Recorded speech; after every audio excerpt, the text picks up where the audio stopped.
included apparently or on his person at the time he was taken into custody. And I'll read you two specific quotes. To the feds, I'll keep this short because I do respect what you do for our country. To save you a lengthy investigation, I state plainly that I wasn't working with anyone. Quick note here, Jose, by the way, while authorities have said there's no indication that Mangione was working with anybody, they have not ruled out that either. The second quote is, I do apologize for any strife or traumas, but it had to be done. Frankly, these parasites simply had it coming. So basically, we can kind of characterize these writings, Jose. And by the way, they're only, they've talked about how there are 3 pages. They're only approximately 300 words in length. But we can characterize it as having criticized the broader healthcare industry in the United States, large corporations, and specifically United Healthcare. So one other thing I think bears mentioning in this, Jose, is that there is concern in the law enforcement community, and this is universal. This was such a specific crime. And as we've seen, and as you've talked about, there is a portion of the community, certainly that we've seen online, that has championed the efforts here. I think it is important to point out that as a result of this, a father is dead, a husband is dead, and his funeral was held yesterday. And I think there's a real concern in the law enforcement community that folks might feel like they are compelled to act out similarly in the future. And I think that's a reason why you'll probably not hear as much information about this individual again. But there's definitely concern about that. And as far as the specific motive, that'll be something that'll come from prosecutors at some point or from law enforcement.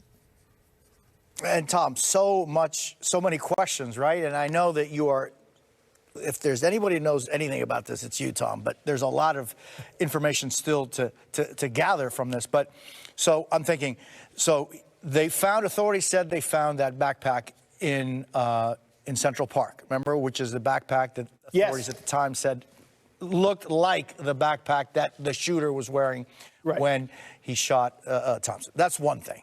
So then, when he was detained in that McDonald's in Pennsylvania, Tom, there was apparently another backpack that he had. And what are officials saying was in that backpack other than these 300 words, 3 pages in it? This is the one I'm talking about. So this was the one that authorities back then said they'd found in Central Park, that they believed, remember, it had some Monopoly money in it, etc. That's exactly right. Yeah, it had the Monopoly money in it. It had a jacket as well. And this is the one that appears to be seen on that surveillance video that we've seen so many times of the alleged homicide here. So that's something that we've focused on before. We reported over the weekend and broke over the weekend that Monopoly money was found there. Don't know yet what the connection is or what that was all about. And that there was obviously frantic searches. You and I talked about it all through the weekend, Jose, throughout Central Park. And I shouldn't say frantic. There was certainly a concerted effort and an urgent effort, but they were very well coordinated, both using drones as well as officers on the ground. And then later they put scuba divers into the ponds in the waters of Central Park. By the way, that water can be at some point so murky you really can't see. And so they just kind of have to feel around for any objects in the water to see if they could find that gun. They did not, but as we've now since learned from authorities, they allege that he had the weapon used in this, or at least a weapon, on his person, which was described to us as a ghost gun. Tom Wonder, thank you, my friend. And, of course, come back to us as soon as you get any updates on this case. I appreciate it. So, Jim, meanwhile, let's talk a little bit about that gun that was apparently found with this Mangione in that Pennsylvania McDonald's. And here's a picture of it. And, Jim, you tell us, I mean, it looks like it's a reproduction of a Glock, right? And they talked about 9mm rounds found at the scene of the crime. What does this tell you? And then it's not clearly a Glock. What could it be? Yeah, well, it's a ghost gun because the police have told us it is, we know. And what happens is on many commercially manufactured firearms, the receiver, the lower receiver where you see the trigger and the handle that houses the magazine there, that's a polymer. I mean, that is, even from manufacturers, comes like that. It's lightweight, it's strong. And so it's the same true with the ghost gun. And then what they do is they affix a metal slide and a barrel, that's a real barrel on the top, to manufacture the gun. Now, ghost guns aren't illegal per se, but they're regulated like a regular firearm is. 8 states do prohibit them, but they're not federally prohibited. But they are prohibited if you're in the business of selling them or dispensing them or trying to manufacture them and for profit, and you need licenses, and it gets very complicated. Silencers, on the other hand, you know, you can't make that silencer if it's a ghost silencer unless ATF approves it before you make it. So you would have to send your application, fingerprints, photograph in to make it. So it's probably a ghost silencer too and a ghost gun, and that was probably some of the reasons the thing was jamming, because it was, you know, it was a homemade pistol basically, whether he made it or he got it from somebody who made it. Yeah, and Frank, what does the evidence really so far tell you about this suspect's mindset or motive?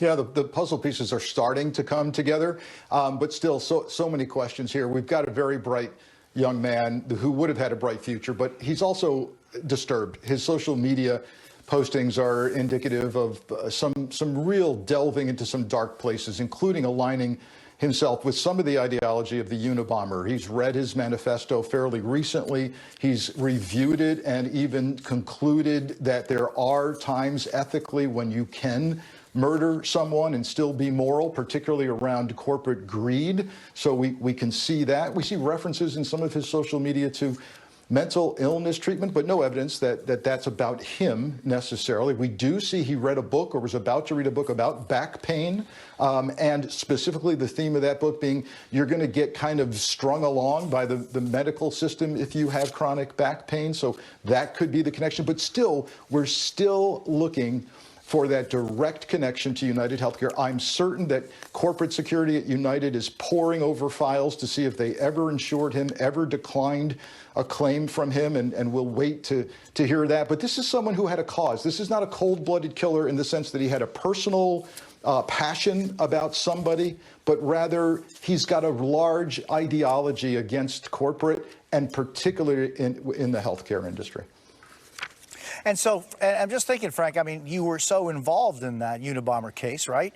What are some of the things that you were able to glean back then as to the human nature involved in someone, you know, Unabomber also apparently really smart and really prepared. What is it about these people that takes them from becoming upset about the general, as you were talking about, picture, to going to carrying out an act of death? There's often throughout history been a fascinating link between an extremely high IQ and some issues regarding mental health. That was certainly true for the Unabomber, who was brilliant, attended Harvard at age 16, and you know, published this lengthy manifesto, which our killer here has read. But when everybody was ready to apprehend him and so excited about an interview to finally get the cause, the reason, and he looks at the agents and he goes, I was really upset with the airplanes flying over my cabin in Montana. So that's the result of the bombing of American Airlines executives and et cetera. So it may make sense to him, but it may make no sense to us. And that's what we have to be prepared for.